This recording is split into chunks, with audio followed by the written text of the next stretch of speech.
All right, so you live in San Ramon and you're looking for a dog trainer. You've come to the right place. We're going to break down exactly how to find a great one because let's face it, training a dog here has its own unique situations. And look, the whole point of this isn't just about sit and stay, right? It's about actually enjoying your life with your dog. Imagine those walks on the Iron Horse Trail being, calm and pull-free, or heading over to city center without worrying about how your dog is going to act. Okay, so here's what we're going to cover. We'll talk about training, specifically for life here in San Ramon, what good training actually looks like, your options and what they cost, what to ask a potential trainer, and then we'll wrap up with some local rules you need to know. First up, let's talk about training for San Ramon life. What does that even mean? Well, a good trainer gets that your dog's world is way bigger than just your house and your backyard. I mean, think about all the situations you run into just living here. You've got the busy shopping plazas, the crowds at Central Park on a nice day, and you've definitely got cyclists whizzing by on the Iron Horse Trail. Good training preps your dog for all of that stuff, from a quiet hike at Bishop Ranch to navigating the craziness around the schools when classes let out. So, what separates just okay training from really good training? It honestly comes down to two main things: the methods they use and whether they have any professional credentials to back them up. Now, you're going to hear this term a lot: positive reinforcement. It's pretty much the gold standard for a reason. Instead of correcting bad behavior, it's all about rewarding the good stuff. It's like telling your dog, yes, that's what I want, with a treat or praise. This builds so much trust and makes learning fun, not scary. Okay, these letters might look like alphabet soup, but they're super helpful. Think of them as a cheat sheet. A CPD-TKA, for example, shows they've got a great foundation. But if you're dealing with something trickier, like your dog is really reactive or anxious, seeing something like an IABC-CDBC is a really good sign.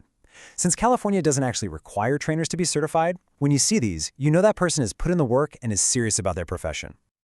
All right, let's talk about the practical stuff. What are your options and, what's this all going to cost? So you've basically got two main paths: group classes or private lessons.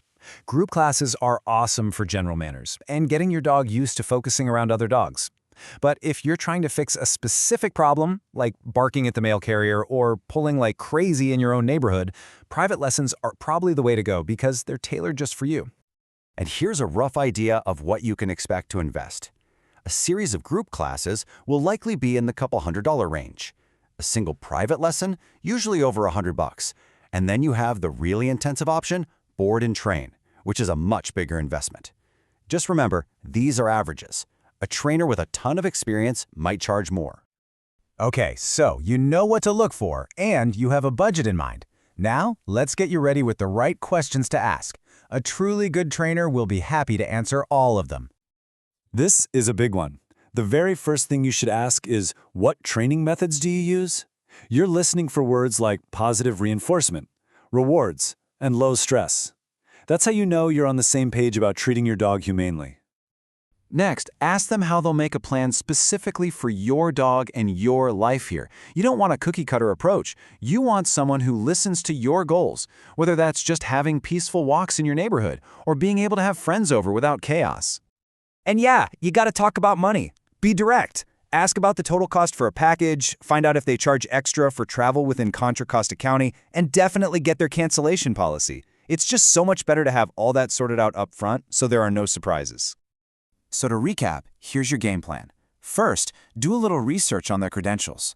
Then, set up a call or a meeting. Have your questions ready to go. Really listen to their philosophy and how they talk about dogs. At the end of the day, you're looking for someone that feels like a good fit for both you and your pup. Last but not least, let's cover being a good canine citizen right here in San Ramon. That means knowing the rules of the road and also knowing the best places to practice all those new skills you're learning.